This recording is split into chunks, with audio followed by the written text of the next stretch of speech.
Intégral Placement, idée de fond. Et pour parler gestion collective à présent, c'est Frédéric Lorenzini qui est avec nous. Bonjour Frédéric. Bonjour Cédric. Vous nous parlez d'un fonds pour jouer des obligations à haut rendement.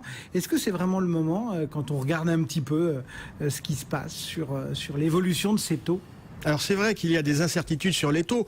On sait qu'aux États-Unis, la Fed va remonter les taux d'ici la fin de l'année. Ce qu'on ne sait pas, c'est dans quelle proportion. Et ce qu'on ne sait pas, c'est est-ce que ça va être violent. Vous vous souvenez en 2013, quand la Fed avait annoncé qu'elle allait fermer le robinet sur sa politique de quantitative easing, ça avait déstabilisé les marchés. Ce qu'on craint cette année aux États-Unis, c'est qu'on ait le risque de perturbation. Et puis en zone euro, on n'a pas d'annonce, au contraire, que les taux vont remonter, mais en même temps, ils sont tellement bas, et c'est tellement bas en zone euro, on ne voit pas comment ça va baisser. Sur le 10 ans allemand, on est à 0,37, sur le 10 ans français, on est à 0,60. On est vraiment dans une configuration où sur les grands souverains, il n'y a plus rien à gagner. Il n'y a plus rien à gagner, et plusieurs gérants de fonds, surtout sur des gérants de fonds mixtes, se disent, voilà, sur ma poche obligataire, je regarde ce qu'il y a à mouliner dans le domaine du high yield, du haut rendement, parce que c'est là que je peux encore gagner quelque chose. Et cet ETF de Lyxor, lui, joue l'indice iBoxx de Markit, c'est le iBoxx Euro High Yield BB. BB, ça veut dire quoi? Ça veut dire qu'on va investir dans l'univers du haut rendement, du high yield, mais sur la meilleure tranche du high yield, sur le haut du panier, quoi. Sur le haut du panier, le double B. On ne va pas descendre en dessous de double B. Dans quel type d'investissement, quoi? De la zone euro? Alors, pas obligatoirement. On est sur un indice qui est investi en obligations libellées en euros, mais les émetteurs ne sont pas nécessairement des émetteurs de la zone euro. Alors, quand on regarde la structure géographique de l'indice, on a effectivement des émetteurs luxembourgeois, italiens, allemands, etc.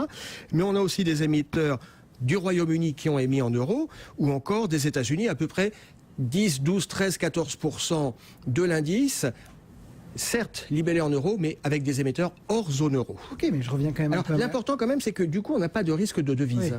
Sur le fait... Ok, pas de risque de devise. N'empêche que je reviens un peu à ma question de départ.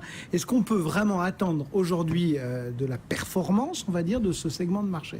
Alors c'est toujours un petit peu spéculatif de prédire l'avenir, on n'a pas de boule de cristal. Ce qu'on peut dire, c'est que historiquement, c'est une classe d'actifs qui a eu de belles performances et plusieurs fonds ont donné de bons résultats. On va prendre deux exemples concrets. Le CNP Assure Euro High Yield, c'est un fonds qui a fait 9,75% par an sur 5 ans, avec une volate inférieure à 5%. Puis un deuxième exemple, le Franklin Euro High Yield, 6,25% par an sur 10 ans. Donc ça, c'est séduisant, en gardant quand même à l'esprit, dans le cas du dernier fonds, le Franklin Euro High Yield, 6,25% par an sur 10 ans, mais quand même sur une mauvaise année comme 2008, le fonds a perdu 33%. Oui, donc faut être prudent. Il faut être prudent. On est sur de la volatilité, il faut être prudent. En matière d'investissement, qu'il s'agisse d'investissement financier ou de placement financier ou d'art, il faut toujours être prudent parce que sur du high yield, effectivement, même bien noté, c'est-à-dire en disant on prend le haut du panier de TWB, si on est sur du high yield, c'est-à-dire il y a high risk, il y a beaucoup de risques. Et d'ailleurs, quand on regarde la structure... HYHR. Exactement. Quand on regarde la structure de cet indice de Markit, qu'est-ce que je vois? Je vois que 40% des actifs sont investis sur des financières, dont, entre autres, un actif, un trust de la Deutsche Bank qui est logé aux États-Unis, et tout ça pour 3% des actifs. Donc, effectivement, il faut regarder en détail quel est le niveau de risque auquel on est exposé en allant sur ce type de véhicule. Et sur le TF de Lyxor, vous avez des réserves ou pas? Alors, ce qu'on peut dire, c'est intéressant, c'est pas du cœur de portefeuille, c'est de la diversification.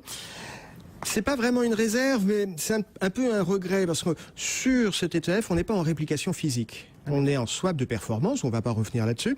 Et ce qu'on aurait aimé trouver, ce qu'on aimerait trouver sur le site de Lyxor, c'est, on a la structure du portefeuille de l'ETF, mais comme on est en swap de performance, ce qu'il y a dans le portefeuille ne nous dit pas grand-chose sur le risque qui est porté par l'indice. Et malheureusement, sur le site de Lyxor, on ne trouve pas la structure de l'indice, ce qui, pour un fournisseur d'ETF, est essentiel comme information à communiquer. C'est peut-être un regret. Ouais. Frédéric Lorenzini, donc pour MCV France, et ce regard sur ce monde obligataire, sur cette catégorie qui en ce moment préoccupe beaucoup les investisseurs. Merci. Un peu.